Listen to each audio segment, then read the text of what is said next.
and all that nonsense. So stuff been kind of crazy, and I literally just walked in the door, driving home, and wife said, "Yo, I need to pick up dinner." So I literally like just walked in the house about 10, 15 minutes before this show started. Didn't even get a chance to even kiss my daughter yet. But yo, I'm here tonight. Appreciate y'all coming on. If you have not heard, on the Club Doug segment, I got Douglas Brown with Tulsa. Fresh off state, they win over Charleston, who had won, I think, like 3 or 4 in a row before they ran into Tulsa. So he gonna come in, talk, and then yeah, they do, man. Hey, I'm a White Sox fan anyway, so they just pay my they just write the check, man. That's it, you know. But I'm a White Sox fan, bro. And then I also have coming on, I got drawing a blank here. God dang, my fault. Bo Martin Jr. Fresh off they win over LA, who had won 2 in a row. Sully was cooking, hadn't thrown no picks, and they was rolling, and they went there and did the damn thing and got a win, man. And it took a whole team effort, but we're gonna get into that in a minute. But first, I'm gonna bring on Doug, cause you know him and his new fiance, they going to the strip club tonight or whatever together. So I want to hold him up. He asked me he can come on first because he got some things to do. He gonna hit the streets. So without further ado, Doug, man, unmute your mic, man. What's going on? Hey, what's going on, Eddie? Thanks for having me this evening. Oh, no problem, dude. Yo, so man, let's get right into it, bro. So you coming to the scene, man, and you know, y'all started off, I think, 0-2, and you wasn't really getting that many carries. You was the #1 overall draft pick. Barely touched the football. Like I told you before the show started, I'm glad we played y'all before y'all started figuring things out, or who knows how tough that game could have been. But y'all was 0-2. Then all of a sudden, I don't know if Dion walked into the head coach office and slapped somebody side the head and said, "Yo, man, we need to get this dude the ball," or what. But all of a sudden, you start getting more carries, man, and as a result, y'all started winning games, man. Tell me about how that about did you get any rumblings about any of that, man? How did that all work out? No, it kind of just happened organically. Coming in the first couple games as a rookie, I wasn't expecting a whole lot of carries in the very beginning, and I really wanted to rely on my veteran players on offense to get the job done. Over the course of the first couple games, didn't really see a lot of carries, and now we're halfway through the season. We've won our last 4 out of our 5 games. My stat line through the first half of the season, I've rushed for 694 yards. I have 4 rushing touchdowns, and I'm averaging 4.2 yards per carry. So it's been a good first half of the season, and looking forward to the second half. Man, you sound like somebody else coming on later, a little bit later on. Johnny Pickler, you knew how many carries you had, how many yards you got, how many yards per carry, how many touchdowns. You know, you and Johnny Pickler probably could be real good friends, man. Yeah, I know Johnny Pickler in real life, and yeah, he's a good dude. Yeah, he over there. You know, he always claimed in Chicago, man, but he over there in the Northwest. So I think he live in Elmhurst or something like that. He way out there, man. I don't even include him in that discussion, bro. But it's all good. But nonetheless, man, y'all been rolling, and I'm gonna go ahead and say it for you, man. I don't know, you probably won't say it. I'll say it for you. You putting up some, you and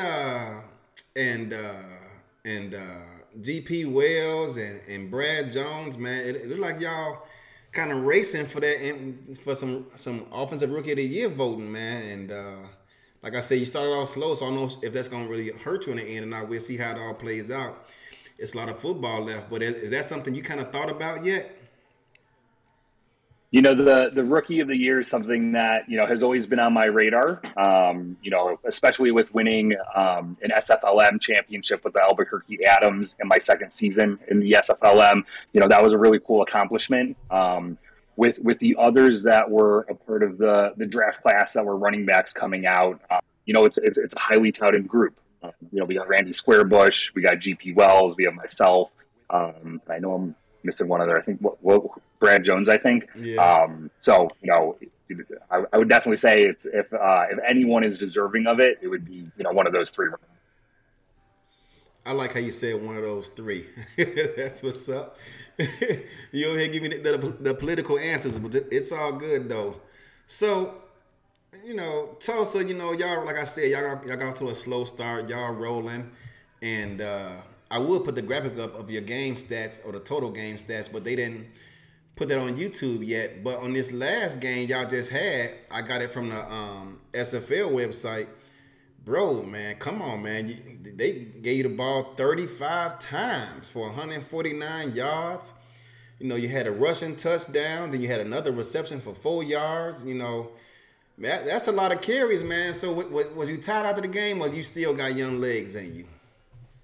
Yeah, I still got them young legs. And with you commentating that game in particular, that was a very exciting and probably the coolest SFL game that I've watched, especially for a running back. I know that I have running back idols as, Jet Zero, Charlie Bolesky, to name a couple. And I know those folks have been around in the league for a while. But in the third quarter, I busted a 44-yard touchdown. I, ran up left of the guard, juked into the right, and then, just broke past the safety. And I know you saw it live, and it was probably one of the coolest moments I've had in my SFL experience. So. Yeah, I remember calling that game, man, and man, you went ham, dude. You made one dude miss and juked out and was out of there, man. You went from 0 to 100, stopped on a dime, and got right back up out of there. And it was just crazy, man.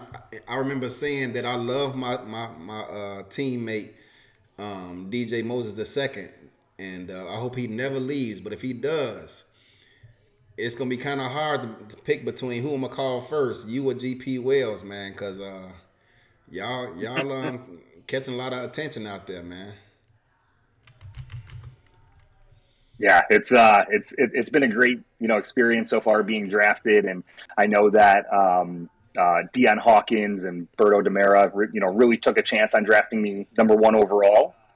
It's been a great ride so far. Like I said, halfway through the season, we're 4-3, and a lot of teams and other individuals in the league were sleeping on us. I'm not sure if anyone caught the SimPod episode from earlier this week, but we did highlight the NETMA roundtable that was before the season kicked off, and there were only 3 individuals that had Tulsa with above 500 record. Mm-hmm. Axel Raven, Potty, and Daniel Wright. A lot of those folks who had us below 500 surprisingly only had us with 2 wins, 3 wins, and there were a couple of 4 wins out there. So we're excited for the second half of the season. So let's talk about that, man, for a second. So Tulsa won 2 games last season. And then they drafted you, number 1 overall.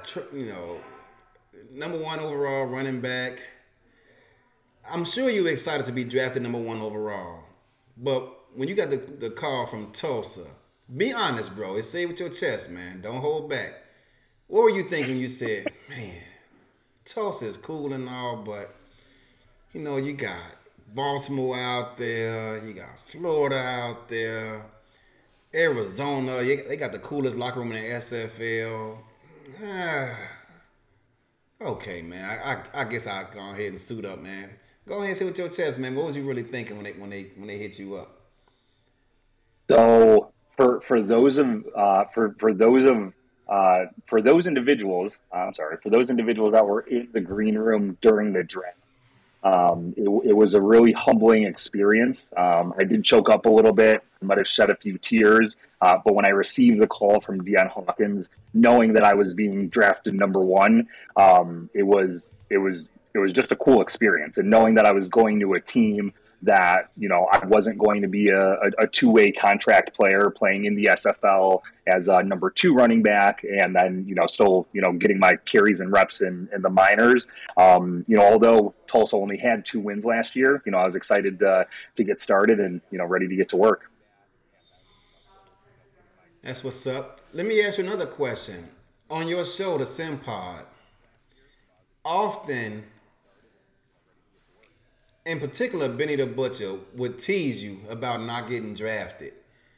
Did you ever want to just turn around, look at him, and just slap him upside the head and tell him, "Look, bro, enough is enough, man." Yeah, so each individual player in the SFL and the SFLM, they really have their own journey getting drafted into the league itself. And, Benny's journey was a little different than mine. Potty's journey was a little different than mine. And, knowing that, a running back position as well as a quarterback are, highly touted positions in the SFL. I knew it was going to take a couple of seasons, and, I was patient, and I knew it was going to take time. So, as much as I did, want to, tell Benny to just, lay off my back and, just, lay off me.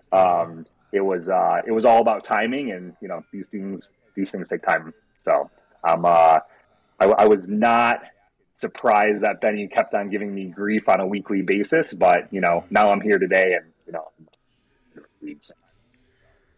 The owner of Tulsa is in the chat saying that the decision was made to draft you long before the SFLM season even started your last season. Did you know that? Or there's something he just kind of kept close to himself? So there were conversations behind the scenes. With those conversations, you can never really be sure, what's actually going to happen in the draft itself. So I knew it was a done deal that I was going number one when I got the call from Deion Hawkins in the green room. But ultimately, I didn't know what was going to happen until today. That's what's up, man. So you're there now. They won 2 games last season. Y'all already got 4 this season, so you already doubled it. What's the atmosphere like in a Tulsa locker room? Is it like jumping on game day and kind of quiet the rest of the week, or is it jumping all week? Or what's it like over there? And how do y'all? Yeah. Does it change between like wins and losses? Tell me about that. Yeah. To shed some light on the Tulsa locker room, it's always bumping. We have great people. It's a great community, and at the end of the day, we are family. I do want to give a special shout out to quarterback JQ, wide receiver DJ Hume, cornerback King Rashid, tight end Jason France, tight end Jim Copeland, free safety Travis Arthur, fullback Stephen McMichaels, linebacker Miles Gibson, wide receiver Gabriel Manning, Sanzo Robinson, Philadelphia Collins, and then of course Berto Demera and Deion Hawkins. So the locker room, I imagine it as it is in every locker room. The team ebbs and flows with the wins and losses. Obviously when we're winning, people are hyped, and when we're losing, it's unfortunate, but we lose as a team.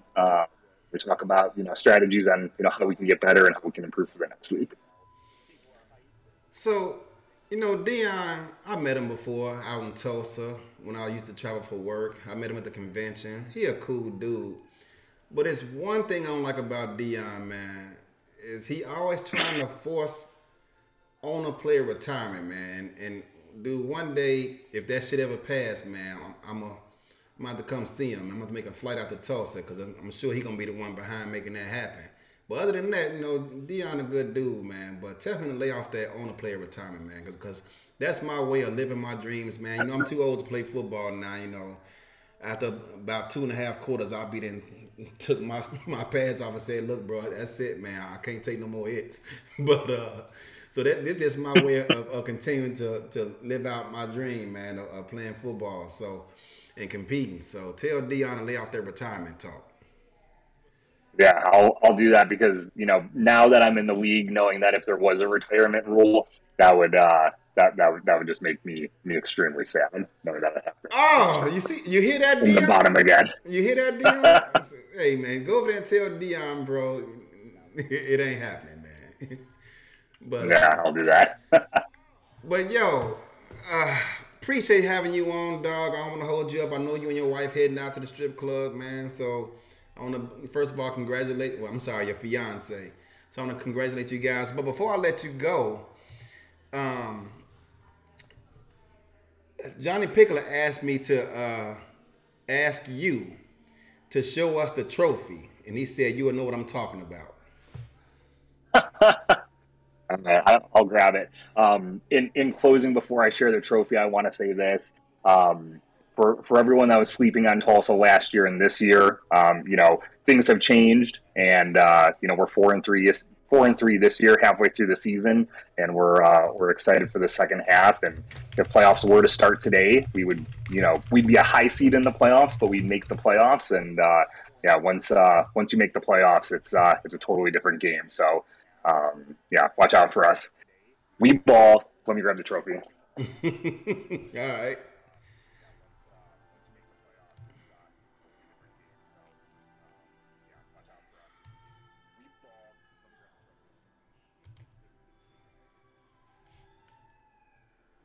This is the thing right here, folks.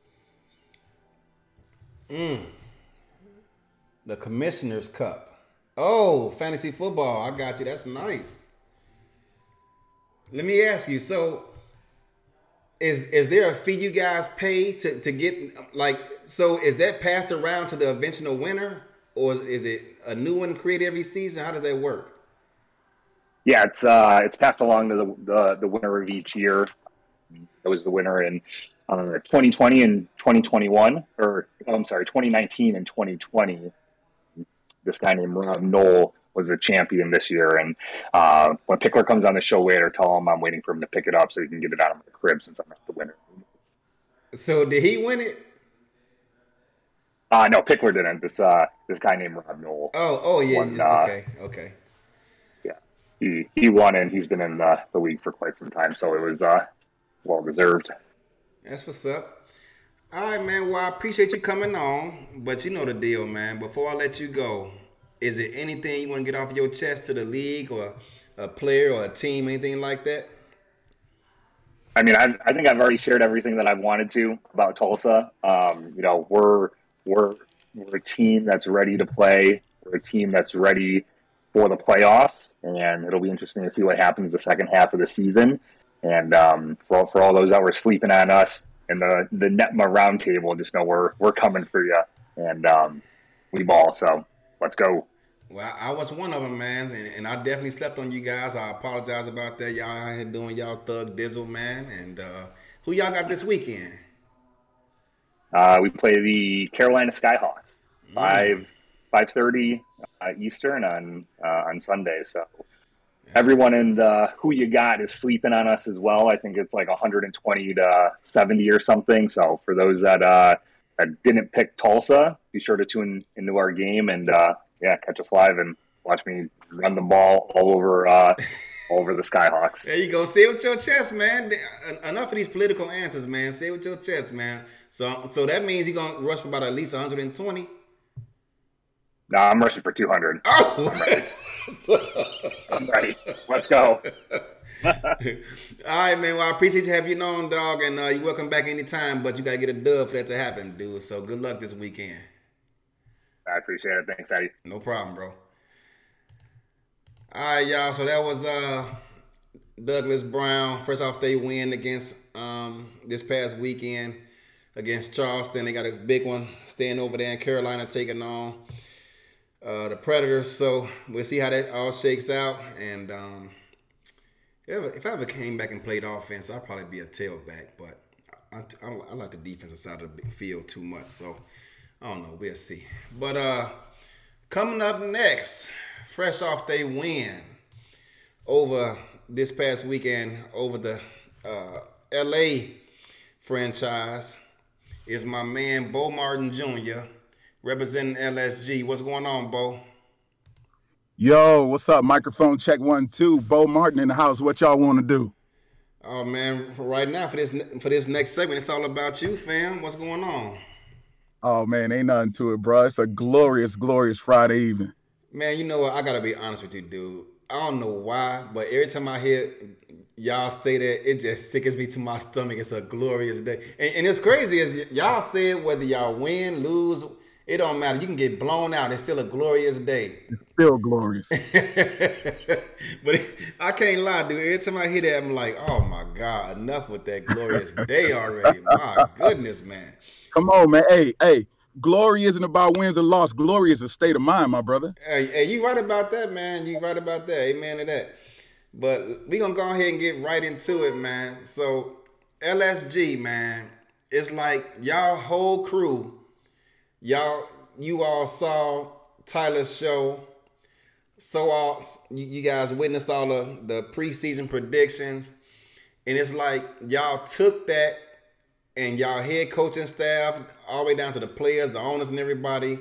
It's like y'all took that photo, took a snapshot of it, printed it out, put it on the wall or something. I don't know, because y'all seem to talk about that every week, whether it's on Dave's show or on somebody else's show. Y'all mention how that pissed y'all off, and y'all use it to motivate y'all. Tell me about that, man. I mean, because everybody can't be predicted to go 12-0 or 8-4 or 6-6. Somebody gonna be 3-9 or 5-7 or whatever. So tell me, man, did y'all really take that personal, or is it just something y'all use for motivation, or what is it?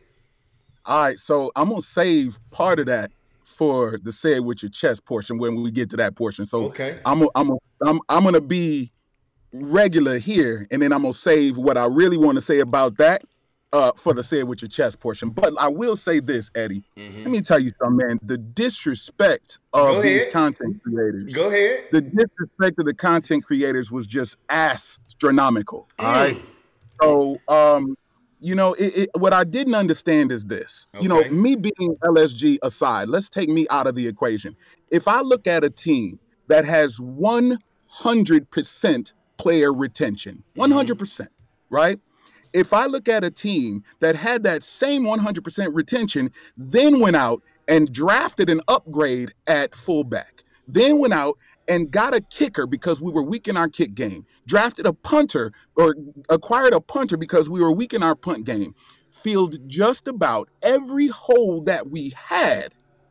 If I'm just looking at LSG as somebody who knows the SFL, I'm thinking this team is making all the right moves. So coming back to me, the disrespect that was shown to LSG by, and again, I don't want to get too specific because I'm saving that. But the disrespect that was shown by 13 out of 16 content creators, it was uncalled for, Eddie. And yes, we took it to heart. And yes, we got billboard material. And I thank you all for the billboard material, because every Saturday, Sunday, or Monday, we go into these games amped up with the disrespect that we've been charged with. See, that's what I'm talking about, man. That's the kind of material I want people to come on here and bring. Sometimes a lot of people they see the title of the show and they forget all that, and they give me all these political answers. And I respect that. But I appreciate it when people come out here and just vent. Dude, you did everything but put some boxing gloves and knock somebody out here. But I appreciate that, man. Say it with your chest. Get it out there, man. Tell me what's going on, how you feeling. Don't hold back, man. But yo, it almost seemed, and it almost felt personal, Eddie, because LSG, I get the fact that we're a team that's been in the spotlight, right? Because of the Road to Glory, and before that, because of the Access Live, LSG has always been in the spotlight. So because of that, I think sometimes we get a little bit of extra hate because people get tired of seeing us, right? And if that's how you feel, that's how you feel. However, there were some content creators that just spewed out random numbers, man, without even doing any research. They just spewed out a random number, and it had to be this horrible number because there's no way that LSG deserves any glory, no pun intended. There's no way that LSG deserves any glory just because we're on Twitch and we're on we do all this other stuff. So automatically, boom, they're going to go 1-11. Boom, they're going to go 2-10. Come on, man. Do your research. It didn't make sense to me. We barely missed the playoffs last year, and we upgraded at every position. We even went so far as to add a fourth wide receiver. And it's like people clearly weren't doing their homework, Eddie. Okay, so I want to know as people, let's just put it out there because I was on this show too. And I'll tell you what I did, and you just take it for what it's worth. You guys, like you said, everyone returned. No one left. That hardly ever happens. You know, that rarely happens in this league. People, you know, heck, Baltimore had someone leave and sign with St. Louis. So to see you guys retain everyone is impressive, right? Right. So when I made my predictions or my projections, one thing I looked at was, one thing I always look at is A, coaching. I look at B, your personnel. I look at the attributes and all that stuff, because I could care less about animation. I look at the attributes. I look at attributes, and I also look at the schedule. Now, you guys this season play in your division, which means you play Mexico City, which means you play Houston, which means you play Fort Worth. All right. Right. I predicted Fort Worth to have a bounce back season because they had added that third wide receiver. So I figured that would be a tough matchup for you guys.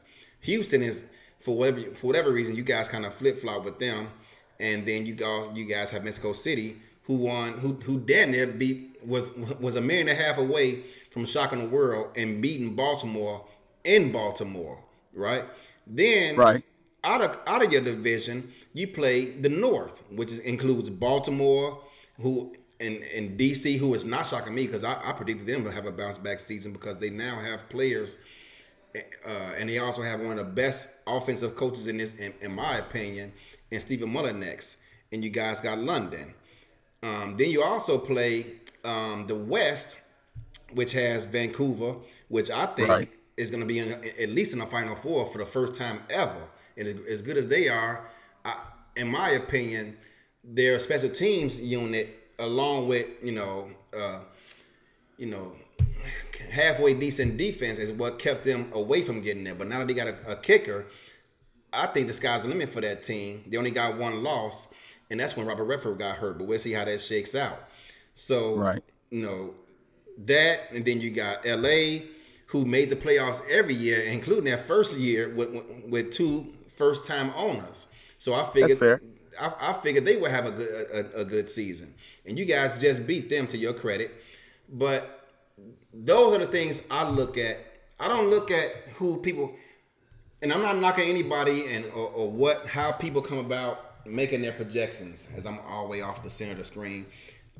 So a lot of people look at who they drafted and all these personalities. I could care less about personalities. Are you progressing on time? Yes, no, all right, cool. Everything else with that is irrelevant. At the end of the day, it all comes down to your progressions in on time and your coaching and keeping everybody in line. Everything else, in terms of wins and losses, has nothing to do with that. Nothing, in my opinion. Right. And so I took all that into consideration, and the fact that you guys have a coach, this is his second season. Some coaches grow faster than others. He was over there in Queen City. For whatever reason, didn't work out for them. They didn't make the playoffs. Before he left, they kind of struggled. He came over to you guys in his first season. He's learning a new team. And sure enough, out the gate, you guys struggled, right? Now, he started to pick some things up. And then all of a sudden, but it was too late. You guys, like you said, just missed the playoffs. And then this season came around. The one good thing that he has, that I don't have, is that, like you said, retention. But I looked at the coaching and took all into play in regards to your division and out of division opponents, and I ranked you guys where I ranked you at. I think it was 3-9 or 4-8, something like that. I forget. And 4-8. Okay, 4-8, and that's how I came across my predictions. I don't look at no favoritism. I could care less about that. I look at who you got to play, where you got to play them, and who the coaches are. Everything else is irrelevant. Oh, and progressions, getting your progressions in. Everything else, 100% progression else, last season. Yeah, that's what's up. It's funny you say that because Arizona has had 100% progressions until Sean Allen decided to go and get married in Mexico somewhere. But it's all good. but yeah, so that's how I rated you guys out for that. It's never personal for me. It's just how I came about that decision. We'll see how it all shakes out. We got 6 games. What do you got? 6? What you guys got left? 6 games or 5? We are four. We are, what are we? 4-3 right now. Okay, So you got we've got another 5 games to go. So you win one more game. You're gonna prove me wrong. You can mark me on the calendar too. So here's the thing about that, Eddie. I'm not naive enough to believe we're gonna go 9-3, right? So I realize there's probably gonna be a couple of bumps in the road, right? But the thing is this: LSG can compete with any team in the SFL. Now, I didn't say we can beat any team on a regular basis, but we are at least going to be competitive. As we showed, even with Mexico City, we took them to the brink. And when we played Baltimore, we were with them up until the third, I think late in the third quarter. We were hanging right with them. Mm-hmm. So LSG, we feel that we can compete with any team in this doggone league. So, and because of that, we always feel like we got a shot. You know, and a couple of people at the beginning of the season had the nerve to say that our continuity in the locker room was a problem. And that was also unfounded. They were basing it on things that happened a couple of seasons in the past where we had a few players leave the team and go to another team. And that has nothing to do with LSG season 18, right? So I don't understand why people would jump to the conclusion and act like that had something to do with, you know, more along the lines of what you said as far as why we maybe missed the playoffs last year with people getting to know the team, learning how to coach the team. I would concede that that's correct. But people were just throwing out all kind of silly stuff, just nonsensical things that just really didn't matter. I mean, it was laughable to us in the locker room, but it was disrespectful. And sometimes you got to laugh at the disrespect. And all the while, looking at our doggone bulletin board material, just checking fools off, just one after the other. You had us at 111. You had us at 2-10. You had us, and we just going down the list. And we still going. Yeah, you are, man. Like you say, it's you guys got 5 games left to prove me wrong. You ain't got to win one of them, so. We gonna win at least. We gonna get at least one of them, Eddie. Yeah. How about we go ahead and knock that out this weekend, so we can just get that out the way. Well, you got Portland, so good luck with that. And I'm not saying that's gonna be easy, Portland, y'all. I'm not saying it's gonna be easy. Your coach did, not your coach. Greg Soto did. He made it seem like it was a cakewalk. Hey, he got something to do with the playbook. I don't. Yeah. So, all I'm saying is this: I have much respect for Portland. Nelson Lozano, Ezekiel Love is a monster, one of the top 3 or 4 running backs in the entire SFL. So. I'm not going to sit here and pretend that it's going to be a cakewalk. Do I have faith that my team's going to pull out the dub? Absolutely. I'm going to say that with my chest. But I'm not going to sit here and pretend it's going to be a cakewalk. No team is a cakewalk anymore, dude. Those Cleveland Viper days are gone, bro. Them automatic wins. You're right. Those automatic wins are out the window, man. Back then, Lord, is that Destro talking about we were hanging with them until we weren't? All right, Captain Obvious. Yeah, I guess you're right about that. But you could say that about just about every other team that wins or lost. They were hanging with them till they weren't. But the fact is, if you keep it competitive, the longer you keep it competitive, that says something about your squad. And we kept it competitive. So, yeah, we lost, but we got some blows in. It's like if you lose a fight, but you land a couple of punches, you're going to be proud of them punches you landed. If you fight with Mike Tyson and you get a couple of blows in, you proud of that. So let's not pretend that hanging with them is not a big deal, bro. I respect that, man. But so with all that out the way, y'all took things personal, but y'all been handling y'all business. You guys play LA, and Sully had been hot. They had won 2 straight. He hadn't thrown a pick, and before that game, you guys ended up getting a pick 6 off of him, but. Mm-hmm. Before that game, LA was hot, man. They had won 2 in a row. Yeah. How did you guys feel going into that game? Yeah. So honestly, LA had the perfect strategy for us.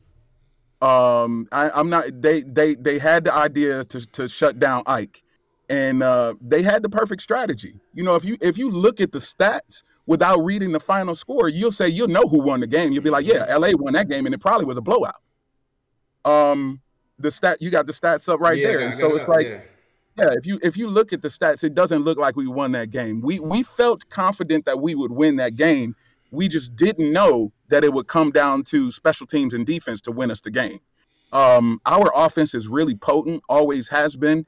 Dave Axis, Greg Soto, Deuce Fennick. We've got some really good wide receivers.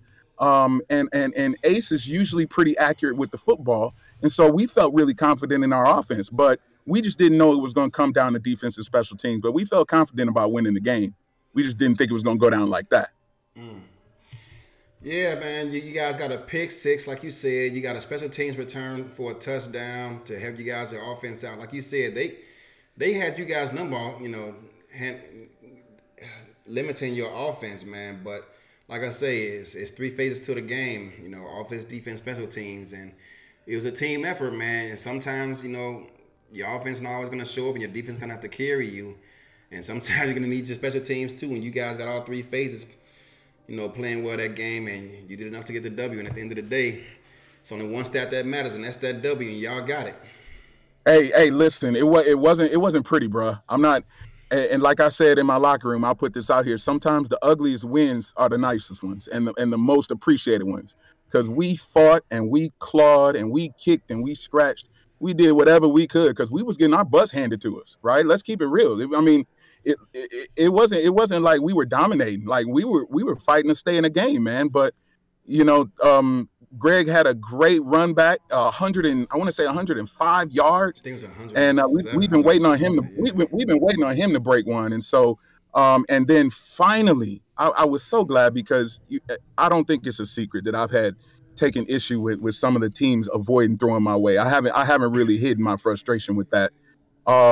Mad respect to the Lycans, and I know this is a hollow respect considering I got a pick six off of them, but. What I will say is at least they threw my way. I don't know if that's I think that might be making my point as to why people don't throw my way. But I always complain that people don't throw my way. But at least they tried. It didn't work, but at least they tried to throw my way.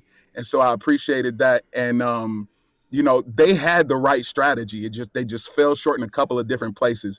They got Rojo in the game. He was pounding the rock. Yeah. And everything was working for him. If they could take away two plays, they win that game by a touchdown or two. Yep. So, we just literally found a way to win that game.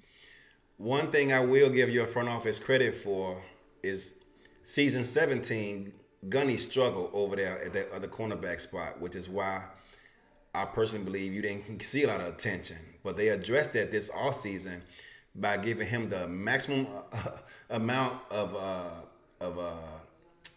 what do you call it, of loyalty points possible. Yeah. And they put it on him, man, and that I think was big time as to why you guys have improved defensively, because he was struggling out there. It's like every time I turned around, he's getting beat deep last season. Yeah, Gunny is our most improved player of season 18. Like he has, and he's always been very upfront and forthcoming about his struggles. And again, the team addressed those struggles. They didn't try to hide them or pretend they didn't exist. They addressed them. And so now, and that's the reason why Gunny has more picks than me this year. Because it took people some time to realize that Gunny isn't necessarily a weak link anymore. And so it's like people still try to pick on him because they're thinking about old Gunny, but this ain't old Gunny anymore. This is new Gunny. Yeah. And so granted, you still might rather throw to him than throw to me, but it's not gonna be the cakewalk that it used to be. I'll say this, man, your corner, and I told you this last season too. Your corner, man, the way they got you built, man. He's big and physical, dude, and it's like I can just imagine, having to try to play up against you and like press coverage, man. It's got to be hard getting that separation away from you. That's by design, and I take a little pride because I have a really big part in my build. I had to, because a lot of people don't want a corner of that size, and so I fought for that. I fought for a corner to have. Initially I started out as a free safety. When I was in London, I was a free safety, and then when I came to Lone Star, I moved to cornerback. But I fought to have a defensive back of that size because, I thought it would be a good idea. A lot of people didn't believe me, but I thought it would be a good idea, and it turns out to be, at least that is working out well. Now, I'm not going to say that a smaller corner might not be a little faster than me, because he probably will be, but I seem to be doing all right with keeping up with keeping up with these quick wide receivers, and I'm so elated, that I got my first pick six. Eddie, not for nothing, but this is season number 4 for me, and I was like, man, if I don't get a pick six this season, I'm gonna start getting nervous. But I was happy to go ahead and get that monkey off my back, Eddie, and not to leave you alone in your misery. That's what you're doing. That's what you're doing. Not to leave you alone in your misery, bro. But I'm glad it ain't me. Man, it's funny because, dude, I swear on everything I love, I think I get one in Sims. If not every week, every other week, and I always record it and send it to the locker room so they can see. And why it don't translate to games, I have no idea, man. But it gets so frustrating. I remember one time I did have one in a game. I can't remember who was playing. They got called back because my left pinky stepped out of bounds. I said, "Come on, man! It's y'all just don't want me to have one for nothing, man. It's coming, bro. It's coming. It's coming." I almost had one against Atlanta, man, but I dropped it. It wasn't nobody between me and the end zone, dude. Man, that pissed me off so bad. I know it's coming. Trust me. Just do me a favor. Don't retire as soon as you get your pick six, but it's coming. Yo, I told everybody in the owners channel a couple weeks ago, when I get one, I'm gonna do a reenactment. I'm gonna go find me a football field, maybe at my daughter's school or something, and I'm gonna reenact me running to the end zone and celebrating, man. Hey, that's gonna be you ought to have an SFL party on your say it with your chest. So your first episode after your pick six. Hey, when I'm about 5 yards out, I'm gonna have that music that they play when people enter in heaven. You know how it go. It's something like yeah, buddy. And you hear heaven opening up. That's gonna be me walking into the end zone. It's gonna be glorious. Hey, Eddie, I hate to tell you this, but guess what it's gonna be? You know what it's gonna be? What? Glorious. Maybe it will, bro. Hey, I'll take that if that's what it takes, man. I swear. But y'all got Portland coming up this weekend, man. You're trying to improve on that record and get you a playoff spot, and yeah, a couple more wins, man, and you guys can pretty much lock one in, man. That's gonna have to be an awesome feeling, having you guys over there with a second season head coach. You know, that's gotta be a wonderful feeling, man. Yeah, so I mean, we got some tough games ahead of us, right? So not that I'm looking past Portland, because I'm not. Mm-hmm. But after we got Portland, we got to go to Vancouver, and let's keep it real. Nobody really wants to play Vancouver. Mm-hmm. Perhaps one of the 3 toughest teams in the SFL. So and then after that, we go to Fort Worth to play the Toros. And that's a division game, so they always play us competitively. Or I should say they come to us, but they always play us competitively. And then we got to go back out to San Diego, and we just don't like playing San Diego because they tend to give us fits. And then we close out with the rematch against the Aztecs. Mm. So, we owe them one because, like I said, we took them to the brink a couple of games ago, but they pulled it out. But now at the last game of the season, and it may be for a playoff spot, and it may be for the division title, they got to come see us. Yeah, that game was OT. You know what's crazy? I was watching that game, and it was like a minute and a half left. Y'all scored a touchdown or a field goal or something, and I got called away. I'm like, well, this game over with anyway. And then I get back to my computer, and the game at overtime. I'm like, damn, what the hell happened? That was crazy. So I mean, looking at that schedule, Eddie, and I'm not gonna say which games, but if we can put right now, we sit at 4-3. Mm-hmm. Okay, we got 5 games remaining. If we can pull out 3 of those wins, we sitting at 7-5, and we in the playoffs. Yep. And most likely, I don't want to say 100%, but I think 7-5 will probably be good enough to get us in the playoffs. And all we need is a seat at the table, and we can cause some trouble. 7-5 will get you in, that's for sure. So we sitting at 4-3 right now. We need to go 3 out of the next 5, and I think that's doable. It's very doable, man. We'll see how it all shakes out. Yeah, and then hopefully it'll be enough to win us the division. Because if we win that last game, and hopefully if Mexico and us tie at 7-5, but we win that last game, that means we take the division. Mm. We gonna see, So, man. We gonna see. But yeah, bro. go ahead. No, I was just gonna say, that's what we doing in Lone Star. You know, realistic goals. We realize that it's a process. We realize that I think a lot of people take it, you know, as it's modesty, because we're not expecting to, you know, and no disrespect, but our goal was never to go 12-0. We already knew That was my goal. that. No, I'm talking about this season. Our Okay. goal was never to go 12-0. So Okay. let me. When I say we understand it's a process, this season our goal was to get back to the playoffs, and you know 12-0 is eventually the goal, right? You what do you play the game for if you don't play to win? So you're right. For sure. Eventually the goal is 12-0, right?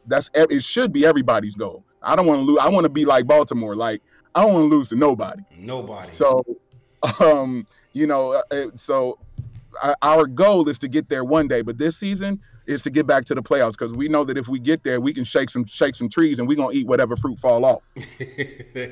That's what's up, man. I like that confidence.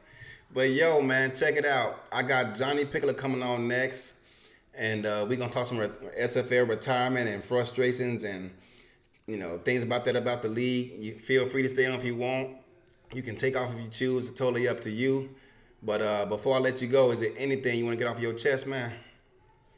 All right, so I'm gonna try to keep this short. There's a couple of things I want to get off my chest. Number one, as I stated before, 16 content creators commented on what they thought teams were gonna do. Let me read the record of those that we have already taken out. Number one, Mr. Tyler Falk himself. I don't know why he chooses to disrespect us, but on multiple seasons, he's had us at 2-10. Uh-oh. He had us at 2-10 this season. Uh-oh. All right. Get it off your chest, man. Say it. Now, go ahead. With Tyler, look, and real talk, I'm gonna do that because with Tyler, I feel like it's personal against LFG. Why? I feel like why do you think it's personal though? I don't know. I'm asking you. I'm gonna just say it. He hate us because he ain't us. Okay. I like Tyler, so let me be clear. Okay. I like Tyler. I don't want it to seem like I don't, but I think there's a little bit of animosity because he didn't come to Lone Star. Oh, was he supposed to? Like I don't, but I think there's a little bit of animosity. I'm hearing some feedback. Hold on. That's Johnny. I had to mute him. Go ahead. Okay. I don't know if he was supposed to. Again, I'm not in those back office meetings, but so I can't tell you 100% whether he was supposed to or not. But what I do know is that when he left San Diego, he was looking for a home. Right. He's a military man. Where do military people play if they play in the SFL? Okay. The majority of people with military experience play in Lone Star, right? Okay. So I feel like he wanted to come join us, and I could be way off on this. So Tyler, if you're watching and it's not the case, I apologize. But I feel like he wanted to come see us, and because we didn't have room for him, maybe he got a little animosity toward it. All right. So he repeatedly gives us these horrible predictions, like he just automatically expects us to suck because he don't play for us. And it doesn't happen that way. Okay. You know, and then you got, okay, so let's go down the line. Miss AJ Ashley Jackson. Slow down. I love you. You know it, but you had us at 3-9. That was just disrespectful. I don't understand it. I get the reasons why you said you had to do it. 3-9, trash. I don't know why. Well, we already passed her. Okay. And by the way, in case you're curious, yes, I'm looking at the bulletin board material that's posted in our locker room. Now, That's what's up. Daniel Wright had us at 3-9. I don't even know who Daniel Wright is, but whoever he is, he had us at 3-9. Okay. All right. Doug Brown. Wait a minute, hold on. So you seriously don't know who he is, or you just being smart? Not a clue. Okay. Okay. Not a clue. All right, that's what's up. Go ahead. Mr. Doug Brown, who just left a few minutes ago, he had us at 3-9. Okay. I don't. I wonder about where he got that 3-9 from, but whatever. You had us at 4-8, so we haven't checked you off the list yet, but we'll do that sooner or later. Okay. Jacob Clear, one of my guys. You know, I like Jacob. You know, way over there in Australia, but you know, them numbers was from down under too, because he had us going 3-9. I don't know where he pulled them numbers from, but that's what he had. Mr. Slim Shady, right? Mr. Slim Shady, another dude from across the pond. Well, them numbers need to go under the pond because he had us at 3-9 as I like Slan. That's my dude. We talk all the time. You know, I've talked to him in the past. I'll talk to him in the future. But 3-9 was trash. Okay. Mighty. Oh my God. Mighty is a dude I had so much respect for until I saw that 2-10. Well, you said had respect for. Yeah, had. Okay. Cause like Mighty, I like dude. I love his energy. I love his SFL knowledge, right? So that's why I was so disappointed to realize he didn't know what the heck he was talking about. Because I again, what did he have y'all going? What did he have you guys finishing? He had us at 2-10. Oh, okay. Yeah, and listen, I like I said, I respect dude's opinion, so I took that extra personal because this is a dude who has a lot of football SFL knowledge, and to have us at 2-10, I'm like, well, dang, do we suck? Because if Mighty says we suck, maybe we do suck, and it's like, and I couldn't believe it, man. And so, and then you know, and then there's a couple of guys who had us at 4-8, like Ross Napoli, Hunter Norwood, you. And, you know, out of the 16 content creators, there were 3 that have us with a winning record. Who are those 3? We have Pantai, Ray Bentley, and Stephen Hacker. Pantai had us at 7-5. Ray Bentley had us at 9-3, that which was a little aggressive, but thanks, Ray. I appreciate the love. And Stephen Hacker has us at 7-5. Okay. Everybody else had us at 500 or below. Well, Chad Rowland had us at 6-6, but everybody else had us below 500. And I mean, don't get me wrong. I respect the 6-6. I respect the 7-5. I might even give a little bit of respect to the 5-7 because there's a couple of games that could go either way, right?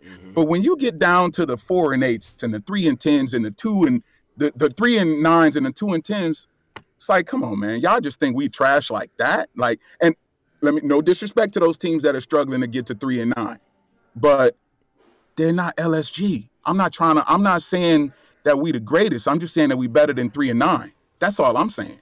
I'm not saying we the world champs. I'm just saying we better than 3-9. Okay. So that's one thing I got to get off my chest.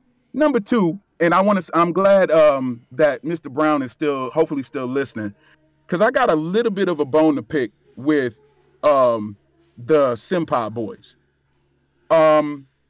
It's come to my attention that for some reason these dudes have it in their brain to insult our team every time they say our name.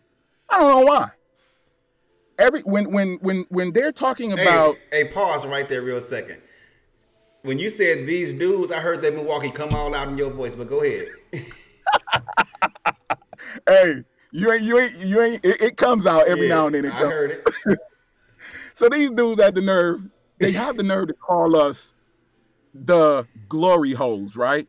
And I'm gonna just go ahead and say it. Okay. And they say the mess. You know, I get the fact that they're jokesters, right? So that's their whole shtick is they tell jokes and they like to make people laugh, and that's cool and all, but that's disrespectful. You know what I'm saying? Like, if I was to make up a name about the DC Dragons, that's another word that starts with drag, that would be disrespectful, right? Okay. But I wouldn't, out of respect, you know, and when we use our platform, when we talk about On Road to Glory, et cetera, or even back when we was on Dave Access Live, you don't call the other team out of their name. Like, that's just frowned upon. Like, there's a mutual unspoken respect that we should have for the other teams. And, you know, that's like, you know how people get when somebody calls somebody the Dallas Cowgirls, right? Now, I'm not a Dallas fan, so I could care less. You see who I represent. But you can, when you call somebody the Dallas Cowgirls, it's a deliberate, intentional disrespect. And so when you call somebody, or when you talk about the team and you call them glory hole, it's like, man, what are you doing? Like, that is a deliberate, intentional disrespect of my team. And look, I represent SFL, the glory. I represent Lone Star. So when you call me out of my name, that's like calling me out of my name. So I would just ask that. Look at Johnny. Johnny, I didn't say it, Johnny. You did.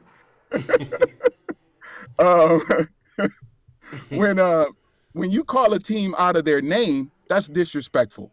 And so I would just ask respectfully that the SimPod, as you continue in your in your journey to be broadcasters and content creators, be respectful when you talk about other teams. All right. And then in turn, I promise we'll do the same. You know, the road to glory has always been a class act, and I don't think that anybody can say anything otherwise. And so just do that, be respectful, and we'll in turn do the same. And in the voice of Forrest Gump, that's all I had to say about that. Bo, I gotta get you on more often, dog. Make it a point to reach out to me when you guys get that 5th win so you can come on and add my name to that list. Oh, absolutely. I'll be back. That's what's up, man. But like I said, feel free to stick around. You can take off if you got to go out. Yeah, I'll do it. Okay. So you staying around or you leaving? Yeah, I'll stick around. Okay, that's I want to talk to Johnny about this topic anyways. I like his topic. I want to talk about it. Oh, that's what's up, man. Well, stick around. Just do me a favor and mute your mic unless you got something to say, and then we'll come in and hear you out. Yes, sir. All right, you guys. So the plan for this next topic, both Johnny reached out and Liam, the owner of the London Knights, also reached out, but about maybe an hour and a half, 2 hours before showtime, you know, Liam informed me he couldn't make it. I respect that. So, but Johnny is still here, and he wants to comment on this whole thing. So without further ado, I'm gonna bring him on. What's going on, Johnny? Let me give you some volume over here, man. What's up, dude? How you doing tonight? Not bad, Eddie. Appreciate you having me on, boss. Oh, for sure, man. So, first of all, I'm gonna get into it why I decided to bring this up because earlier this week, and I meant to make a graphic of this, but I did not because, like I said, I just got home and work been kind of crazy. But earlier this week, Cam informed the league via league, I think it was League Alerts or something, that he had heard rumors that that the sliders were not what the other owners are accustomed to simming with, and as a result, we are unprepared as to what's to come. And he wanted to, he provided a snapshot of the sliders that we play each week with. Where all that started from, I don't know, but he felt compelled to release that information, and when he did, the reason I decided to bring this up is because he got a lot of responses in terms of emojis and stuff like that when he put that out there. And I said, maybe I should talk about that this week, as I was trying to figure out what I was going to talk about. And so he put that out there, and earlier this week, or this season, a couple weeks ago, I forget how the heck that started too, but the talk about possible team expansion arose if we reached, I believe it's 90 new players in the SFLM, and I believe as of Monday we were at either 82 or 83, and we need to be at 90, I believe, by the end of this month or early next month. I forget when it is, but so we've been well on our way, but we have slowed down in the past couple of weeks, and so we just have to see how all that plays out. But the topic came up about actually, I do remember about the sliders, and I'll get into that in a second. But the topic came up because on a previous show, you know, talk about possible increased pricing and with subscriptions and the sliders and everything else and other things people are frustrated about with the league came about. And I believe it was Damon on Ashley's show who brought up the sliders. And as a result, his DMs blew up, and I don't know if Cam's blew up or not, but people started asking questions and they wanted answers. Yo, what's going on, you know, with these sliders, you know, and if it's not fair to owners or coaches who are out here coaching if they're set on settings that we aren't practicing with or running sims with, and it's not fair to us. In fact, it's a disservice, and people got upset, and they voiced their frustrations and their opinions and all that. But before I get into how I feel about all of that, Johnny, you reached out and said you wanted to be on the show about this whole retirement talk. So Go ahead and tell us why you're here, man. Talking about the retirements or off the slider stuff you're just talking about? Whatever, however you want to address it, bro. The floor is yours. Man, well, yeah, I don't have much to say on the slider issue. I'm not a coach, you know, that's never really been a concern of mine. I didn't know that if that's a concern with anybody. I didn't even know that was a concern with other people, or that they felt the league was keeping information from them or something. But it seems like Cam's been transparent and said, you know, there's nothing to hide. It's just on legend settings, you know. So I don't know what there is to complain about as far in that regard. But yeah, I wanted to come on. Eddie, you know, I've been one of the biggest proponents of player retirements ever since I came into this league. I think it's a absolute must for multiple reasons. I think that, you know, I think it just is better for everyone involved in this league to enforce player retirements. And we can go into, you know, the whys and what. So, but yeah. So I mean, I wanted to come on to kind of just tell you, because I know you're against it, yet you and to just let it go, man. You and the other owners out there who have been, you know, voting it down, or I don't even know if it's come up for vote, but they're just like, you better not let it come up to vote because you know where we stand. Just to tell you guys to let it go, and that you know, this league, excuse me, this league needs to have player retirements for a multitude of reasons. I mean, the biggest one we can start with is records and all-time records. You know, I think that, you know, that we use all the you know, the cutesy marketing in this league, you know, to live your dreams out on the field, and you know, you can be the star football player you want to be. You can be anything, but really you can't, you know, if there's no retirements in place. You can't be anything you want to be. I can't, like, you know, Anthony Weil can't be Eddie Gage. He can't catch up to your numbers. You know, I can't catch Matt Wilson. None of my receivers will be able to catch Sim. You know, Doug Brown, fantastic new running back. He won't be able to catch BDG in any of his numbers if there's no retirements, you know, on there. Really, all the records that you guys hold, the quote unquote all-time records, they're absolutely meaningless at this point. They're an illusion. They don't mean anything. Yeah, I mean, so of all people, I think that it should be you. I think it should be Sim. I think it should be Wilson. I think the people who are leading those records should be the ones who are forwarding the charge. If those records mean anything to you, I think that you guys should be the ones that want retirement to come into place, to actually give some credibility to those records. If the league, you know, just to keep it simple, I mean, there's all these ideas of, well, what year, 20 years? Should people be able to pay for extra years? Should we do regression and have players get worse, you know, as they get older? It's like, we don't even have to get that complicated. 20 is a nice, clean number. 20 seasons for everybody. That's 10 real-life years. If you had 20 seasons of play, and then Eddie Gage retires after his 20th season, then your stats, man, they get just, you know, inked in gold on top of the leaderboard, and every one defensive back underneath you gets to see the bar that you set, and that's a damn good bar. And they get to try and match your interceptions. They get to try and match you're always going to be up there, you know, and you know, and I think that you know, if there's just going to be an asterisk by your name if you decide to play for 38 seasons. It's not a record that means anything. And if we don't, this is a hot topic because it's a pressing issue. I mean, right now, no one has passed that mark yet. I think, and you can correct me if I'm wrong, I think you have Bovine, you know, guys been around since season 3. You guys are what, in like your 16th season right now or something like that?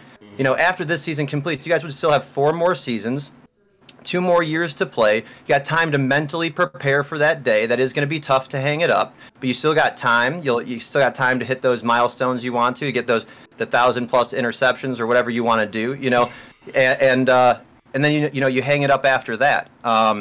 I think that you know, so that's really the main reason. If that doesn't happen right now, then, you know, it's always just going to be, you know, not a record that anyone really looks up to. You know, and if I were you, I'd want them to, you know, like you said, you don't get to play ball on the field anymore. Neither do I, you know, but you are having an amazing career. You have a Hall of Fame career, and you should want your numbers to really count as much as they should. And you play past that time that players are going to respect, and it's just going to have an asterisk near that number. And really, the only records at that point that are going to matter if we don't address this soon are going to be single season records. That's going to be the only thing for people to chase down: MVPs, championships, and single season records. And the chance of having all-time records mean anything to this league will have gone out the door if we don't address this issue.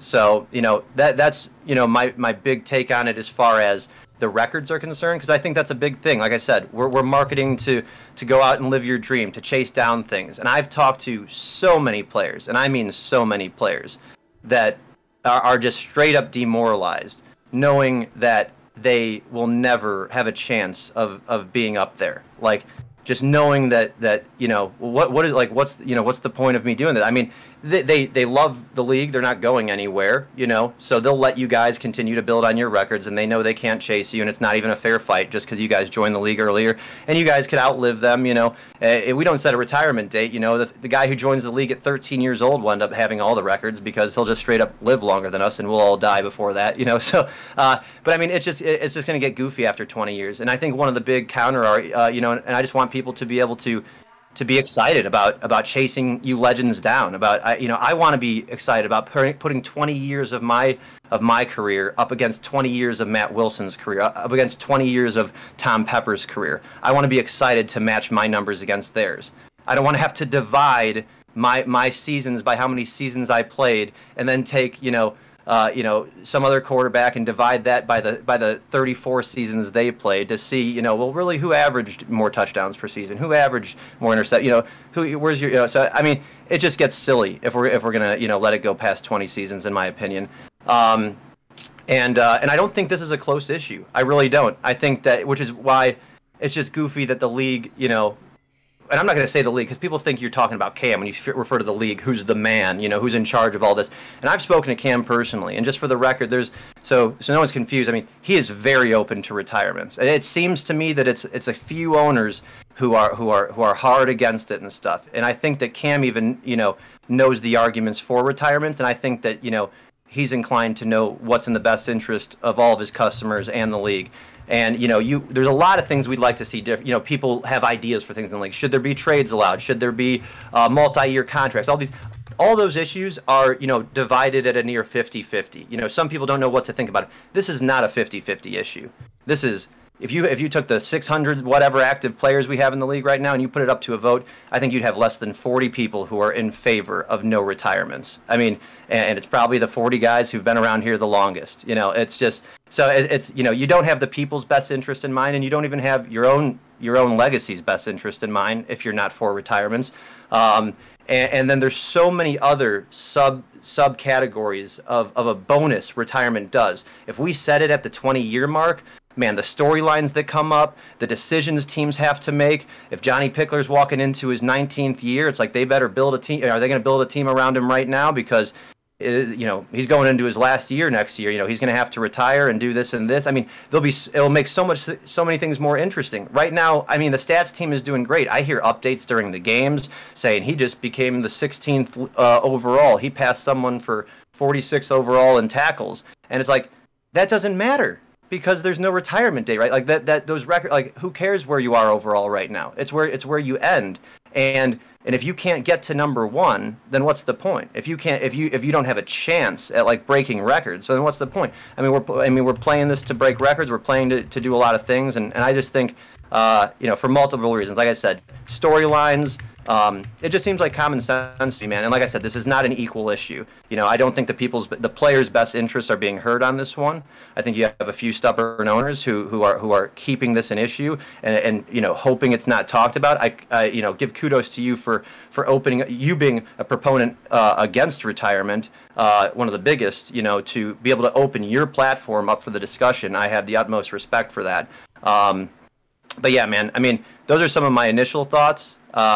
But it's an absolute must-do in my opinion. So, okay, let me kind of try to take all that in because you said a lot. But I'll say this. Okay, first of all, for those of you who guys don't know, every off season the owners are allowed to put forth a proposal on something they would like to have changed about the SFL, added it, taken away, whatever the case may be. And I think since I've been an owner, since season 13 or 12, that topic has come up every time. And it hasn't passed yet, but it does not, Cam leaves the door open for any topic to be discussed. Pretty much, and I'm trying to respond with my head and not my heart, okay? And I'll say why. Because pretty much any rule that's proposed by whoever, for the most part, I could care less whether it passes or not, because it doesn't affect me. Because at the end of the day, we all have to compete under the same rules. But when it comes to player retirement, for me, that hits home. And I almost left, I believe it was 2 seasons ago because of it, because it looked like it was going to pass. And I was telling my team, yo, man, I might be riding out because, I can't see myself out here if I'm not on the field, because somebody I've been playing football since I was 8 years old. Now I'm too old to play. I played semi-pro for a number of years when I was in the military. And but once I got too old to do that, I took up boxing and stuff like that. But now, I'm way too old to be playing. And so this is my way that I don't know, live out my dream of playing. If I could have any job in the world, like any profession, I would be a strong safety for the Chicago Bears, like forever, until they had to carry me off the field. That's what I would do. I'd be a strong safety for the Chicago Bears, and that's like a dream job for me. But unfortunately, that's not me. I can't. I wasn't good enough. As TJ, who just walked in the building, what up, TJ? I tell you, my coach once told me, Eddie, if you was a few inches taller, you could have got a scholarship, man. And dude, I broke down and cried when he told me that, because I knew my days were numbered, and it was unfortunate for it to happen to me like that. But it is what it is. It just wasn't in the cards for me. But I don't know. So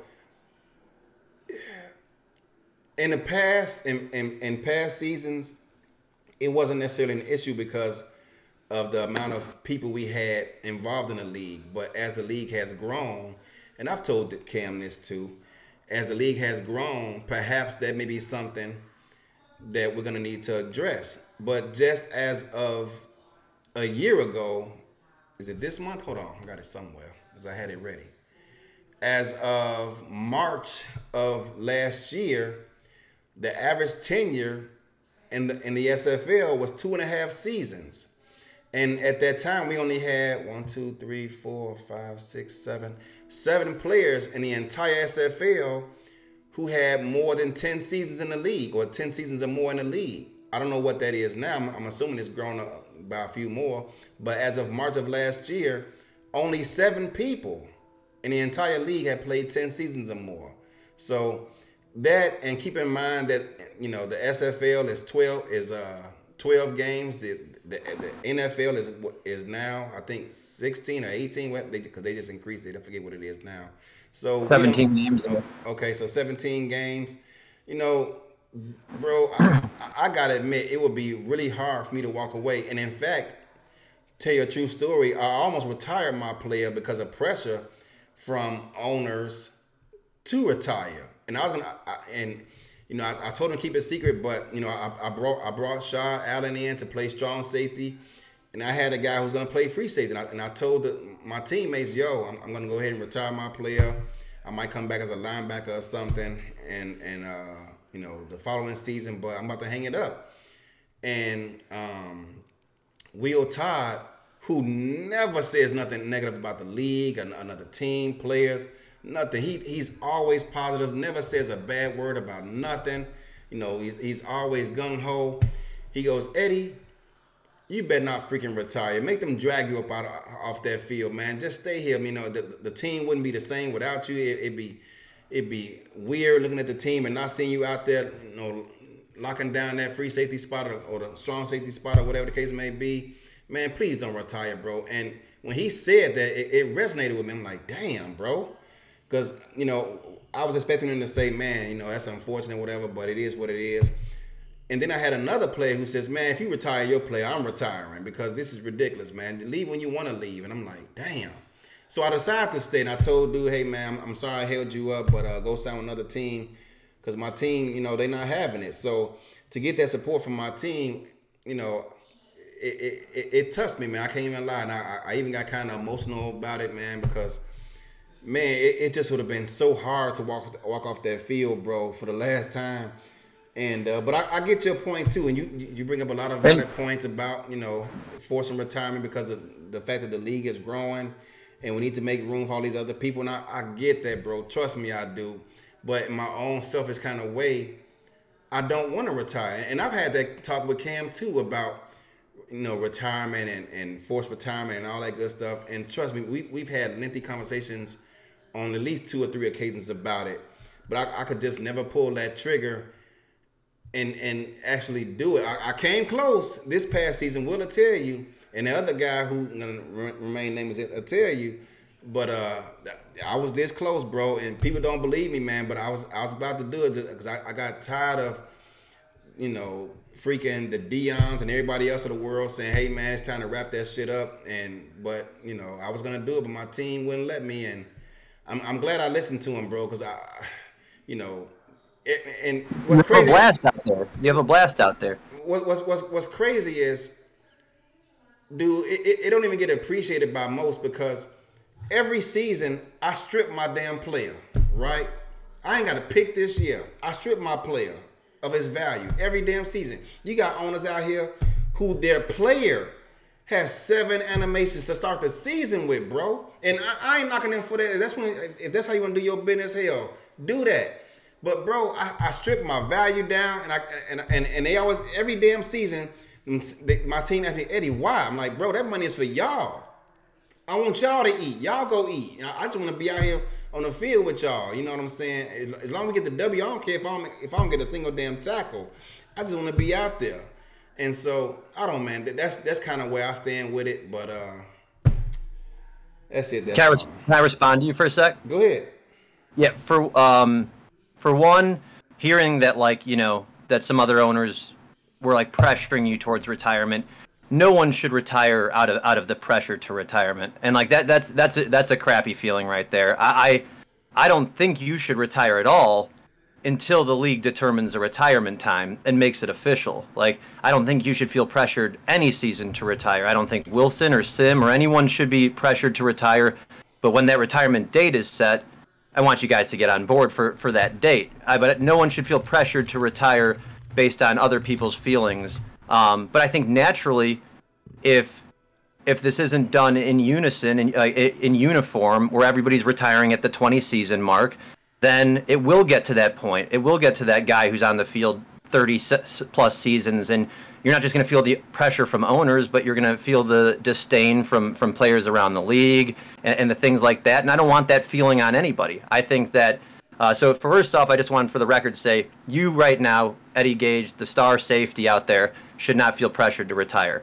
I think the league needs to set a retirement date, though. Secondly, I don't think you're going anywhere even if your player retires. I don't care what you say.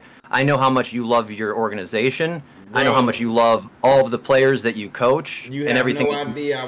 The team was going to be up for sale, bro. I know you said that, and I know you felt that in the moment. But what I'm telling you is, if the league comes out tomorrow and says, Eddie, you got 4 more years to play, and that we're setting a 20-year retirement bench, Mark, I don't think in 4 years you're selling the team. I was on the phone with someone ready to sell the team to him. I believe it, and like I said, it's an emotional thing having to hang it up, and I get that you wouldn't want to do that, but I still think that you're going to be there for your Arizona Scorpions. One, just as the owner and as the head coach and as the leader and as the father of that team. I think also you still have to look at the idea of the fact that you will be allowed to create Eddie Gage Jr. or another player. You can have another safety to try and chase down the Eddie Gage's numbers, or you can just create a different position if you want. If you really want a player on the field, you can have a whole new experience. But I think you might just hang it up permanently and stay the owner and figure out what you want to do. If you might miss it for 2 years and then create that next player. But for one, like I said, those are 2 points. One, you shouldn't have to feel pressured, but I do think it still needs to be a rule. Two, I don't think you're going to leave Arizona when it does become a rule. Also, don't you care about the legacy that you built as well? And don't you want those records that you're setting right now that you hold to just to be enshrined in gold? And don't you want to set a bar that all the young safeties in the league can chase down and all the young defensive backs in the league can chase down? Because they're not looking at you with that bar right now. Right now they're looking, Johnny. They're looking right now just saying, just being thinking it's something they'll never be able to chase. I would think that you could look at your career, understand that it was an amazing career, set the bar for everybody else, be as good as Eddie Gage, get there, get my amount of interceptions, get my amount of tackles, stay loyal to this league, stay loyal to your team, good things will happen, put in the grind, progress your player. I'm setting the bar for what defensive backs have to be in the SFL, get to my level and stuff. And hey, Eddie, can I jump in? Go right ahead, bro. Sorry, Johnny. I just wanted to echo kind of what you were saying, because Eddie, if you look at some of the greatest players in the NFL, right? One of the things you remember most is those records that stood the test of time, right? You remember those records that stood for 30, 40, 50 years. Maybe they were broken, maybe they weren't. But even when those records were broken, it was a celebration, because that means that somebody had accomplished something. And it's like, if you played and you played for more years than people, and that's the way you got the record, it's like sometimes, like Johnny was saying, sometimes people want to put an asterisk by that because maybe their career was shortened due to injury, or maybe their career was shortened, because they just simply didn't play long enough. But if everybody had the equal amount of time and you were able to do something that no one else could with your time, that record then means something. And also too, it gives players who are coming into the league something to aspire for. If I know that I've got 20 years to catch Eddie Gage with the most interceptions or the most yards with after interception, then I'm going to feel excited to do that. And every year that I play, I'm going to gauge myself, no pun intended, against you to see how close I'm coming to that. But if I'm in season 5 and you're in season 35 and you're still going strong, then there's no way I'm going to catch you. So it's like, what do I have to look forward to at that point? And then the second point I want to make is, isn't there anything that you would want to change about your player? Maybe you want them a little bit taller. Maybe you want them a little bit faster, a little bit lighter. Maybe you want to try a different position. And I know, look, and let's be honest, I am a strong safety at this point. Right. When I came into the league, I was a free safety. When I created my player, I created a linebacker. A lot of people don't know that. I was a linebacker initially, and I switched to free safety when I was drafted by London. So, when I would like to play a different position at some point. However, Bo Martin Jr. has earned his time in the SFL, and he's going to play out his seasons however many he can. And so if that's 20 years, then guess what? After that 20 years, then I create my new player and I play a position, whether it be running back, whether it be wide receiver, whatever the case. But that gives me an opportunity to start fresh and break another record. And who knows, before long, you could own 2 or 3 different records. One as Eddie Gage and one as your running back. And then how proud would you be of that? Let me ask y'all two a question. Would you be content learning that a player can play as long as they want to play, but the records or their stats stopped being counted, in terms of all time and all that stuff after X amount of seasons? So let's say I'm approaching season 20, and come that 21st season, I'm still playing, but my stats stopped getting counted. Would that be something you would Okay, Be so content with. I'll address that. I'll address that in two parts, and then Johnny, I'm sure will have something to say on that. So another big reason I have with players without retirement is eventually you're going to have a maxed out player, and if you have a maxed out player, eventually every player in the league is going to be maxed out if they spend enough time in the league. And what is that going to do for the league when everybody's great? Like the whole reason why steroids are illegal in baseball is because if everybody took them, well, I mean, because it gives people a certain edge, right? But if everybody took them, nobody would have the edge. So that's the reason why they're valuable.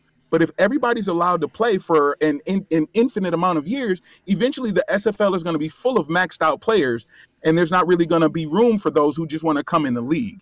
So as far as keep it, is the stats not counting? I don't even know how that's possible, because at the end of the day, whether the stats count or not, you're going to be a platinum level player. And who cares at that point about the stats when you're going to be getting like 15, 20 interceptions because every category you have will be maxed out. So I don't see how that would work either, Eddie. And also too, there's going to be huge holes in the stat sheet if we're not keeping stats on players that are past that 20-year mark. So I don't know how that would work. Well, I'll answer that. Hold on. I'll answer that by saying every season I remove my animations and reduce my attributes. So, but go ahead, Johnny. Yeah, I don't think I hear what Bo is saying. I'm not as worried about the whole maxed out players individual, because no matter what, we're going to have a salary cap and we're going to have decisions to make to reduce players. Because right now, I mean, the players that we have in the league already have all put in the time really in just a short few years to be extremely good and near maxed out in certain categories. But we cut ourselves on a yearly basis to stay within cap and things like that. So the cap can always solve the maxed out thing. It's just more about tradition to me, and we are not the NFL, we're not real football, but you yourself take so much pride in your football player on the simulation field because you look at it akin to real football.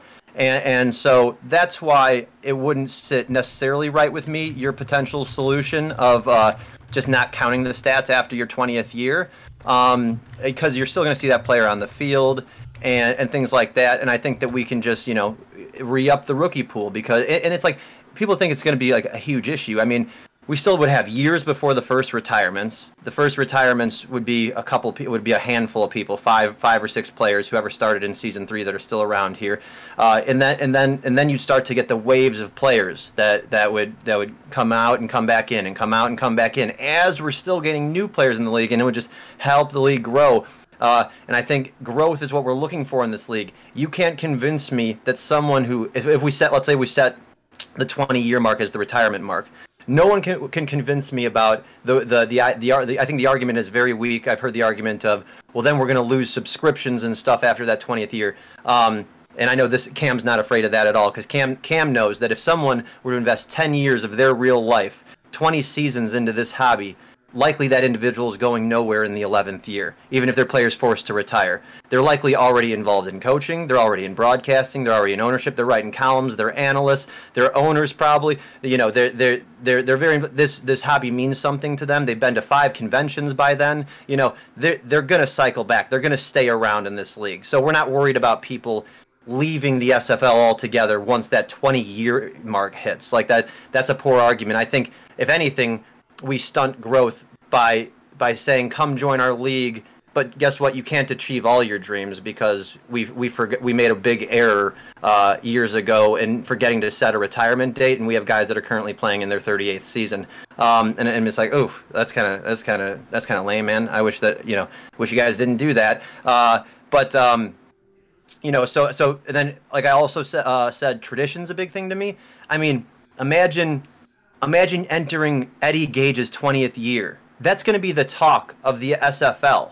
You're going to have a farewell tour. It's going to be such a special season, an emotional season, but a special season. Everybody's going to know he's hanging it up. It's kind of like a player who in real life announces his retirement prior to the season. Like, we all know this is going to be Ben Roethlisberger's last year or something like that type of thing. It's like everybody's going to tune in to watch Eddie Gage's last moments. The last time he steps foot in London to play the Knights, the last time he goes and plays against his rival Denver, the last time he has a home game in that stadium. Like, there'll be so many storylines that are created from this as well. So I'm a traditionalist, and I want us to be as akin to football as we can. So I'd have to say that those are the reasons why that your potential solution wouldn't suffice for me. Someone wrote in who wants to remain anonymous, who says, with the idea of this league to simulate the real life sport of football, they should not fall short of introducing retirement, since it hurts the league's bottom line. It will likely never be introduced. With that being the case, this league has and will become more about the income the league receives instead of trying to supply a simulated real life experience. That's an interesting take, but I've spoken with Cam himself, and he's the one who, you know, he cares about the bottom line. He cares about the money more than anyone else here in the league. But he also cares about our enjoyment. He cares about making progress. He's working on so many things behind the scenes and stuff. As far as retirement goes, I know that Cam is not concerned about retirement making his league lose money. I think that he thinks on the contrary. I think he's a little more aligned with me, that he thinks that it would just encourage players to chase achievements, and he's not worried about after a person spending 10 years in this hobby that they would all of a sudden disappear with a forced retirement. He thinks that they would stick around in another capacity. So I don't think the league is concerned about retirements in that, but it's not a bad thought, though. You care to respond to that, Bo? I'll respond to one sentence. Oh, my bad. I was muted. Can you hear me? Yeah, I can hear you. Go ahead. Okay. Yeah, I mean, I think Johnny's right on that. I think that I don't think that forced retirement will hurt the bottom line. I like if you spent this much time and effort and you reach your 10 years, your 20 seasons in the SFL, you're not just going to say, well, that's it for me. I'm going to go do whatever else. I mean, if you think about it, that's the reason why so many people walk away from the SFL and they come back a season or two later, because they get the itch. It doesn't go away. Like, if you've been invested in this league for any significant amount of time, it doesn't just go away. That itch stays with you. And so after 10 years rather, if you're that vested that you spend 10 years of your life doing something, you don't just walk away from it. You create another player. At this point, you take the knowledge that you've built over those 10 years. By that point, you should know how to create the perfect player or what the perfect player looks like, and you regenerate and you make your next player better than your last, and you continue to do that. And I think that's what people would do. I don't believe anybody would walk away just because they're forced to retire one player when you could start over with a new player. The line that caught my attention is where the writer says, since it hurts the league's bottom line, it will likely never be introduced. Here's my response to that. What owner of a business would introduce something that hurts the bottom line? They're in the business to make money. Now, I also understand they're also in the business of keeping their customers and retention and development and growth. But name one owner or CEO of a company who introduces something that's going to hurt their bottom line. That'll be a first for me. They wouldn't, but where's the proof that retirements would at all hurt the bottom line? I think our argument. I'm not saying there is. I'm just going to. I don't think it would hurt the bottom line. I don't think it would. So whoever wrote that, I mean, I don't see how it would hurt the bottom line. If anything, it would create more appeal to people who can come in and say, "Oh, Eddie Gage retired. I can beat those numbers. Let's do it." If anything, I think that would create more appeal to the league for people to know that now they've got something that they can come in and they can beat, and they can literally be the greatest of all time. If they can beat the greatest, they can be the greatest. That's not possible right now, but if there was forced retirement, people could approach the league with that attitude, and I think it would make more people come into the league. I think it would have the opposite effect. I'm more along the line of Bo's comment. If someone's going to stay in the league that long, if they're forced to retire after X amount of seasons, they're probably going to come back. You might have some, I won't say might, you're likely to have some who's going to say, you know what, I'm not starting over as a base copper, I'm out. but I think a majority of them will stick around and just rebuild another player.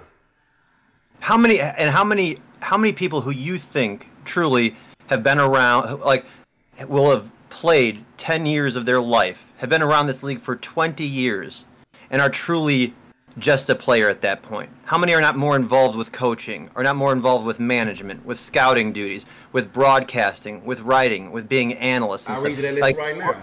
As of last March, those 7 players I mentioned were me, and you guys know what I do. Bovine, who's coaching over in London. Julian Tyree, who's over there in Sioux Falls. Matt Wilson, quarterback for Mexico City. He's also a broadcaster. DR Sim, owner. AJ Levy, owner. Aquinas Shine, owner. Those are those 7. Most of those guys aren't going anywhere if we force retirement. Nah. No, they're not, because they're going to create new players and they're just going to continue life. Or they're just going to continue to be owners and broadcasters with their other involvements that they've already committed to. Now, I do like what Rizza Rabbit said in the chat when he said that potentially there could be some kind of bonus for those who choose to recreate. Like maybe you don't. I like that idea. I think that's a good idea that maybe could be discussed, because, then you're not falling all the way back to the bottom. Then there's, when you recreate, you're kind of getting a bonus for recreating, and that'll just make it even more appealing to do so. That's Adam Wiseman with that comment, and I never even thought about that, but that's something I'm sure could be brought up the next time this is discussed in owner meetings, because sooner or later that trigger's gonna be pulled. It's gonna be a sad day for me, but I don't like to think about it, but at some point it's coming. You would rather be pulled now than you don't see it coming, and all of a sudden here you are in your 20th season, and then it gets pulled in, and now you're like, oh crap, I didn't have time to get ready for this. Yeah, no one should be blindsided to this, and that's why I said it's a pressing issue right now, because I think 20 years is the sweet spot. It's a nice even number that everybody can count. Even if you suck at math, it's like, it's 20 years, and the guys who've been in here the longest, those 7 players, still have 4 full seasons after this season before they hit that mark. And I think that it will be a special season, and it will be emotional for you, but I don't think it will suck. I think that by then it'll suck. For me, it may suck. I already start to fear it. I'm very attached to my player. I can't imagine the idea of being forced to retire. Like it would really hurt me to be told, like, Johnny Pickler is done. But one day, it's like I got, I've set my legacy. I put my benchmarks up. I gave it my go. It's time for me, it's time for me to go into coaching, or to go into ownership, or to go into jet management, or go into broadcasting. It's time for me to do something else. Johnny Pickler, the character, the quarterback, the guy who has, runs an air raid offense, he's had his legacy, and 20 years, it's a long time. I mean, that's 10 real life years. I've seen, I've gone to multiple conventions and done a lot of things, and I guarantee I'll stay involved with the league after that. But and I want my records to mean something too if I set them. I don't want them to have an asterisk by them. I just don't. I don't want to have to try and outlive literally Matt Wilson to get to have a chance at matching his records. I just want to have my chance at his 20 best seasons versus my 20 best seasons. Johnny, Bo, appreciate you guys coming on. Before I let you guys go, well, I already gave Bo his opportunity. He got a lot off his chest. Johnny, before I let you go, anything you want to get off yours? No, man. Again, I know you're probably the biggest guy who's against retirement. So for you to open up your stage and allow the discussion, it takes. I completely respect it. I respect you. You and I talk offline all the time. I appreciate you having me on. I will say, one little just response. I listened to your episode last week, and I know that someone questioned the type of teammate that I. Yeah. So I'm not going to get into that. I'm just going to say that if you wonder if it's truly, someone was curious about it. I know they were anonymous or whatnot. Someone was curious if I'm a good teammate, if I'm a team player, and things like that. Reach out to my teammates. Wayo said you're a terrible teammate. He regrets following you from Louisiana to London. That's what he said. I'm sure he does. You'll see Wayo by my side. I'm sure for a while. But Yeah, all I'll say is reach out to my teammates to ask that question, and they'll tell you the type of teammate I am. Don't reach out to some podcast host. That's what's up, man. That's what's up. Well, I appreciate you guys coming on, man, and y'all invited anytime, man. And you know, it's been a blast talking to you guys, and to the next one. All right, thank you, brother. For sure. All right, you guys, it's time to wrap this show up. I appreciate everybody for coming on, but before I let you guys go,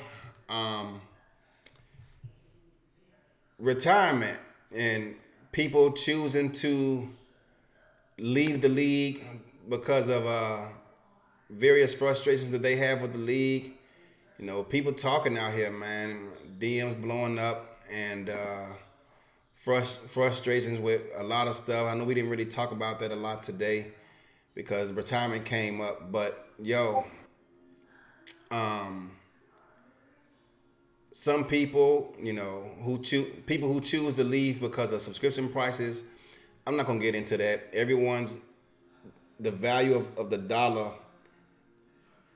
is viewed differently, you know, no matter what. You know, like I said a couple of weeks ago, one time I was putting in a new server at a bank, and this one lady came in pissed off because she got charged $3 and some change for something she feels she shouldn't have been charged for. And she had $6 million in that bank, and she was pissed off about $3.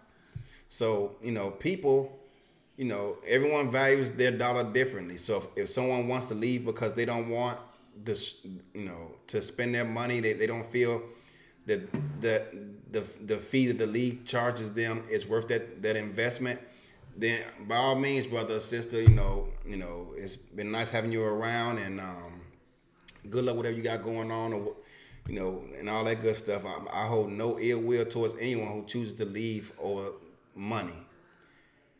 Should you choose to leave over different reasons for stuff that has not been verified or proven, that's unfortunate. And I don't want to dive too deep into that because that's a whole nother show. But there are individuals who are upset about things, about perceptions about the league that they feel are true that may or may not be true. And until they actually reach out to the people who can answer those questions, and maybe some of them have, I don't know. Maybe they haven't. Maybe they're taking word from others. I don't know. That's not my job to figure out.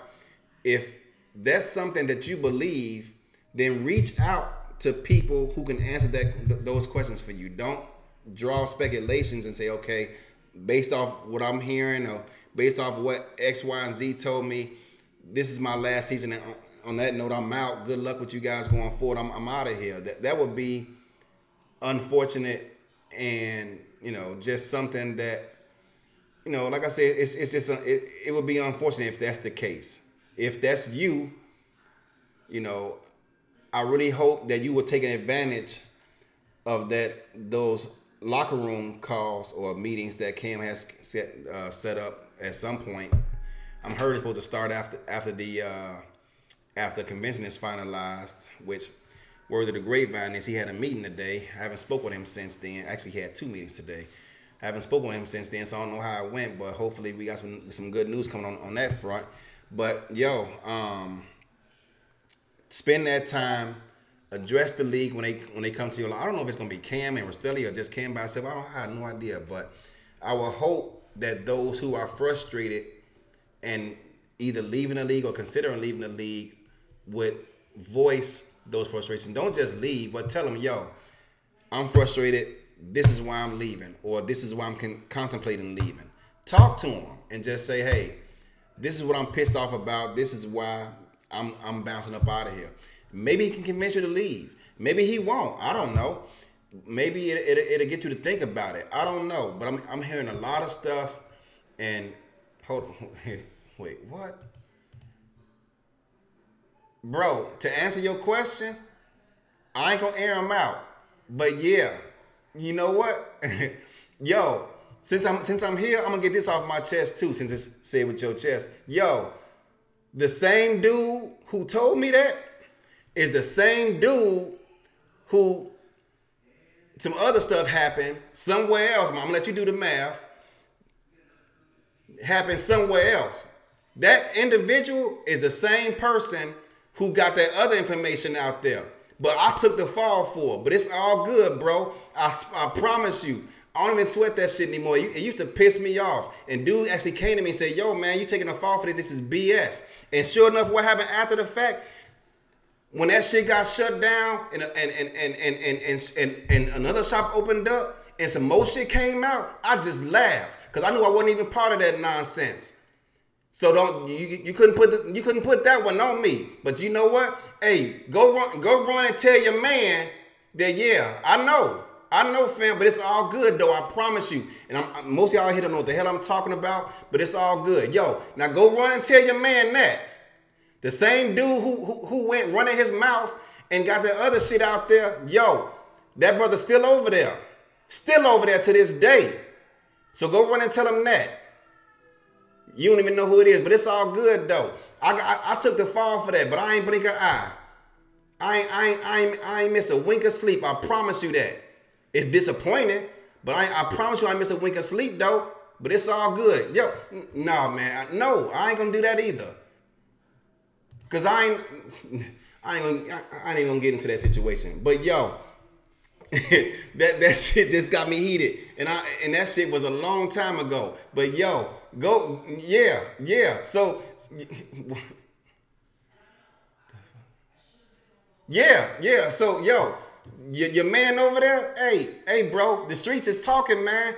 And I don't even mean to bring that up. That's name that other damn show. But yo, the streets is talking, bro, and it ain't me. So don't, and then that shit got shut down. But yo, motherfuckers still over there talking, bro. And I promise you, you can't point the finger at me. You better go look. You better go do some more digging. But it's all good though. I let that shit go. I let it ride. Yo, it's whatever, man. I'm glad I ain't part of that shit no more. Cause now you can't. Don't point the finger at me no more. But it's all good. I'm gonna wrap this shit up, y'all. I'm putting too much attention on that shit over there. Yo, everybody, thanks for tuning in tonight.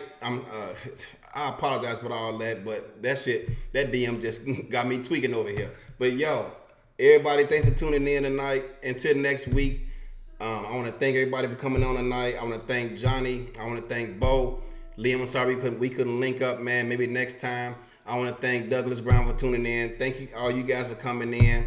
And no, so it ain't on site, dog. I promise you, man. I done forgot about that, man. I'm gonna let them deal with that because, yo, you can't blame me no more, dog. I ain't over there. So go do some more digging, fam.